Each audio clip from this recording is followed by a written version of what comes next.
وہ کہتے ہیں نا کسی نے کیا کہا ہے، غوث کو تب ابدال قلندر کہہ گئے نانک رام، بیج ببول کے بونے والا کھائے کہاں سے آم۔ ببول کے درخت پہ وہ کانٹے ہوتے ہیں نا، بڑے بڑے کانٹے۔ غوث کو تب ابدال قلندر کہہ گئے نانک رام، بیج ببول کے بونے والا کھائے کہاں سے آم۔ کہنے کا مقصد یہ وقت ہے اپنی ماں اور اپنے باپ کی خدمت کریں۔ جن کی ماں اور جن کے باپ زندہ ہیں، یہ وقت ہے ان کی برکت سے اللہ سے جو مرضی منوا لیں۔ یہ وقت ہے ان کی دعا سے اللہ سے جو مرضی لے لیں۔ کیوں؟ نبی کریم صلی اللہ علیہ وسلم، ان کی دعا رد نہیں ہوتی، ان ماں اور باپ کی دعا قبول ہی قبول ہوتی ہے، قبول ہی قبول ہوتی ہے۔ اسی لیے یہ جو ساری حدیثیں سنائی میں نے آپ کو، ماں باپ کا ادب کریں۔ گالی میں نے ایسے لوگ دیکھے ہیں، میں نے ایسے لوگ دیکھے، میرے پاس گارڈن ٹاؤن سے خاتون آئیں، ایسے کئی خاندان آئے، میں آپ کو ایک مثال دے رہا ہوں۔ 6-8 کنال کے اندر ان کا بنگلہ گارڈن ٹاؤن میں، اور آ کر وہ بوڑھی ضعیف عورت آنسوؤں کے ساتھ ایسے بلک بلک کے روئی، بلک بلک کے روئی کہ آپ سوچ نہیں سکتے۔ میں نے کہا کیوں آئی؟ اس نے کہا حضرت صاحب میں نے نا کہیں سے آپ کا نام سنا تھا تو میں آپ کے پاس آئی ہوں۔ میری بڑی دردناک کہانی ہے اور مجھے سناتے ہوئے شرم آتی ہے، لیکن میں آپ کو بتاؤں گی۔ اس عورت نے مجھے یہ بتایا، اس نے کہا، اس عورت کا نام، اس کا ایڈریس سارا میرے پاس موجود ہے۔ اس عورت نے مجھے کہا ایسے جب وہ رو رہی تھی نا تو اس کی آنکھیں ایسے تھی جیسے خون برستا ہے، خون بہہ رہا ہو اس عورت کے۔ میں نے کہا ہوا کیا؟ اس نے کہا میں رات کو جب سوتی ہوں تو اپنے کمرے کو ملازموں سے تالے لگوا کر سوتی ہوں، اور صبح جب اٹھتی ہوں تو میں فلاں دعائیں پڑھتی ہوں کہ کہیں آج میرا ایک اکلوتا بیٹا مجھے قتل نہ کر دے۔ اور جب اس نے مجھے اپنی کہانی سنائی تو آپ کا دل تڑپ اٹھے گا۔ اس نے کیا کہا؟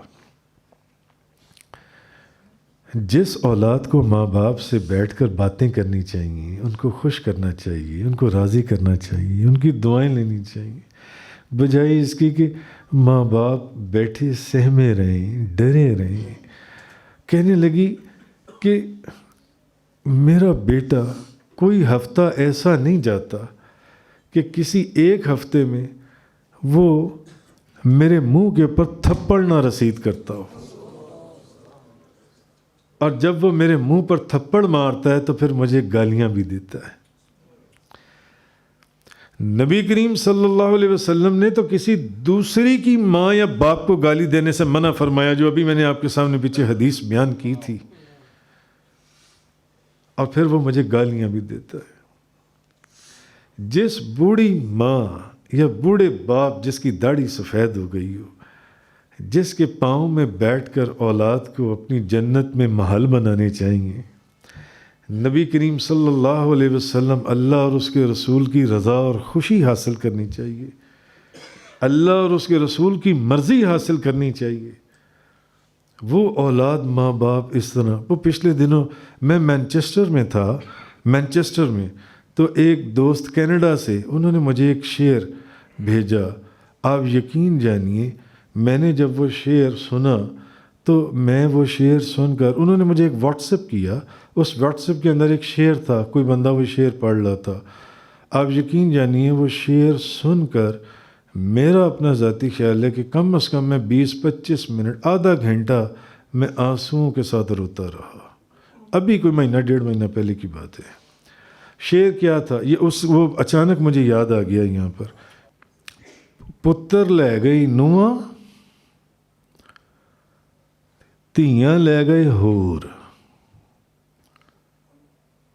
پتر لے گئی نواں، تیاں لے گئے ہور، مائی بابا ایویں بیٹھے جیویں بیٹھے چور۔ مائی باپا ایویں بیٹھے جیویں بیٹھے چور.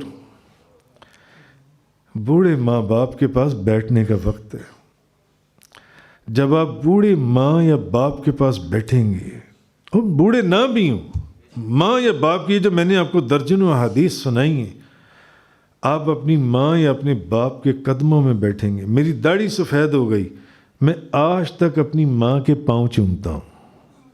ابھی جب میں اوپر آ رہا تھا تو آپ نے مجھے دیکھا، میں اپنی ماں والدہ کے پاؤں بوڑھی ضعیف ہیں، اب وہ چل نہیں سکتی، بوڑھی ضعیف ہو چکی ہیں. تو یہ وقت ہے اللہ سے جو لے سکتے ہیں نا، ماں اور باپ کی خدمت کر کے لے لیں. اور اگر ماں باپ نہیں ہیں تو حضور نے کتنا آسان طریقہ بتایا، جمعے والے دن ان کی قبر پر چلے جاؤ. کتنا آسان طریقہ بتایا. تمہارے سارے گناہ بھی معاف ہو جائیں گے اور تم اللہ کی بارگاہ میں ماں باپ کا حق ادا کرنے والے بھی ہو جاؤ گے. مگر جمعے والے دن اپنی ماں یا اپنی باپ کی قبر پر چلے جاؤ. اور جن کی ماں یا باپ زندہ ہیں ان کی تو نقد کیش دعائیں ہیں، کیش دعائیں. کیونکہ نبی کریم صلی اللہ علیہ وسلم کی حدیث مبارکہ ہے کہ حضور نے فرمایا کہ ماں اور باپ کی دعا جو ان سی ہے یہ رد نہیں ہوتی. اس لیے یہ جو آیات میں نے آپ کے سامنے پڑھی، وَقَضَىٰ رَبُّكَ أَلَّا تَعْبُدُوا إِلَّا إِيَّاهُ وَبِالْوَالِدَيْنِ إِحْسَانًا إِمَّا يَبْلُغَنَّ عِندَكَ الْكِبَرَ أَحَدُهُمَا أَوْ كِلَاهُمَا، دونوں میں سے ایک یا دونوں، فَلَا تَقُل لَّهُمَا أُفٍّ. تم آگے سے جواب دیتے ہو، بکواس کرتے ہو ماں باپ کے آگے، گالی گلوچ کرتے ہو. اللہ نے تو اوف، اوف کا لفظ بھی کہنے سے منع کی ہے ماں اور باپ کے سامنے.